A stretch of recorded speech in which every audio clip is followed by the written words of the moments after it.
2 సంవత్సరాల క్రితం అనుకుంటాను, కార్తీక మాసం చివరి రోజు అమావాస్య, ఆ రోజు సోమవారం వచ్చింది. మనం ప్రతి కార్తీక మాసంలో కాకడహారతి మొదలుకొని కార్తీక వనభోజనం, నదీ స్నానాలు ఇత్యాదివన్నీ కూడా మనం చేస్తాం. వెనుక వచ్చే భక్తులకు అందరికీ కూడా తెలుసు.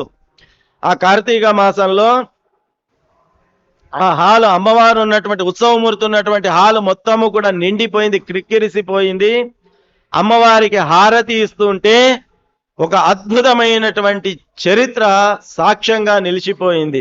అంతటి భక్తుల మధ్యలో ఉత్సవమూర్తికి మానవ నేత్రం ఎట్లాగైతే ఉంటుందో తెల్లని గుడ్డు, నల్లని కనుపాపతో అమ్మవారు ఇటు నుంచి అటు, అటు నుంచి ఇటు ఆ గుడ్డును తిప్పుతూ చూసి మళ్ళీ ఒక్క నిమిషంలోనే తన కన్నులు యథాస్థితికి వచ్చాయి.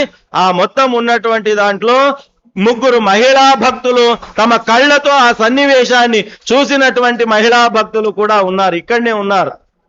అందులో ఒకరు ఇక్కడ సాక్ష్యంగా ఉన్నారు ఇదే హాల్ లోపల. మిగతా 2 భక్తులు, మహిళా భక్తులు కూడా దాన్ని దర్శించుకున్నారు.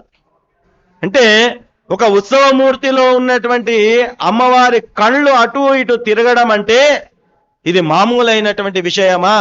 సాక్షాత్తు అమ్మవారు సశరీరముతో ఉంటే కానీ ఇలాంటిది జరగడానికి వీలు లేదు. అంతటి మహిమాన్వితమైనటువంటి స్థలము ఈ పీఠము.